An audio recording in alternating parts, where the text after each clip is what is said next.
I am super excited to be checking out this new product from VEVOR. This is a hunting game vehicle. Now, I was sent this at no cost so I can do the review, but let's go ahead and get this thing out of the box, see everything that it comes with, put it together, and test it out.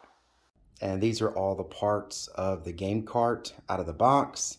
It looks like it's going to be a very easy assembly. And the cool thing about it is it has all of these just like pull pins here. So that also means it's going to be something that probably, folds up really easy and is very portable. So I looked through the instruction pamphlet and it really doesn't have step-by-step instructions on how to assemble this. I've assembled things like this many times before, so it's very straightforward for me. But for those who haven't done that before, this is kind of a guided assembly. So first thing I did is you take these two arms with the little U brackets they have right here. The U brackets need to be facing up, which then makes that little round piece down here facing down. Then you just push the axle through. You'll see it's the silver one with the little holes in it. And that part is basically the first step in putting it together. Now a wheel is going to go here and a wheel is going to go here. I have the two wheels sitting up over here. I'm fixing to put those on. All right, so as you can see, I got the wheels on there now. There's a little package of hardware that I showed earlier that comes with it. Inside of there are 4 washers. And on the wheels here, you put a washer on each side of the bearings. So there's a washer that goes here and then a washer that goes here inside before you put the wheel on. And you do the same thing on the other wheel right here. So now you're going to go and you're going to get these pins. And you're going to see these holes in the axle. You're just going to put a pin in every hole. Now there's a hole here on the outside where the wheel is. So there's this on this side and same thing on the other. And then right here, you're going to see there's another hole and that takes another pin. And this is just basically keeping the axle, together and straight so it easily folds up. So I'm going to do the same thing on this side. Next, we're going to use these smaller D-shaped linch pins and we're going to put the poles on it. There comes with 2 poles and I started by putting pins in one side. Now I'm going to lift this side up until those poles here get into that little U bracket and then I'm going to put the other 2 pins here in that side. So now this is what you're going to have put together.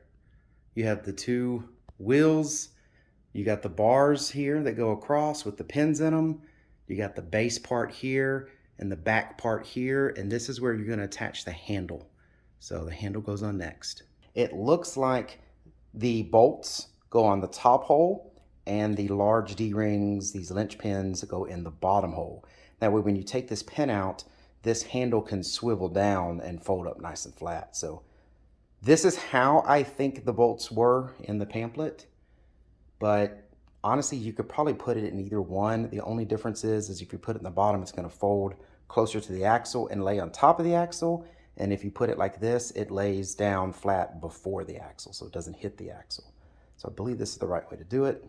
You make the decision on how you want to fold this thing up. But yeah, I mean, it's pretty nice. It seems pretty sturdy too. So with its capability of easily folding it up and everything, that's cool. But, again, it's pretty sturdy with all of that. And just for reference, this is about how thin this whole cart can fold up by pulling just some of the pins, taking the wheels off, and folding it all together flat. So yeah, this thing seems really awesome for, breaking down real small for space saving. You could easily put it in the trunk of a car, back of a truck, in an SUV, pretty much anywhere, and then still be able to real quickly put it back together and carry, whatever heavy thing you need to carry out, your game or whatever you're using it for. I don't have any animal carcasses laying around that I can try this on, but as a reference, this is a 27-gallon storage box and it fits on here with no problem. And, even if you load this thing down, I had some batteries in it and I was rolling around with it, no problem. I mean, it's like nothing's there. It has great leverage with this handle.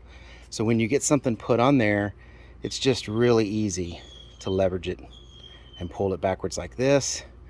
And then you can move it around, no problem. Now, the only thing I could think of is maybe if it's really wet outside, you might want to watch these wheels from sinking in, but they are really big wheels. And even if they sunk in some, I don't think you're going to have any problems. But yeah, I really like it. Definitely going to be something I'm going to be using. And I love the fact that it just folds up all nice and flat. So, you know, no matter where I have it, even for storage, I can just put it on the shelf and use it the next year if I need it. All right, well, I hope this information was helpful. Thank you very much for watching. Y'all take care.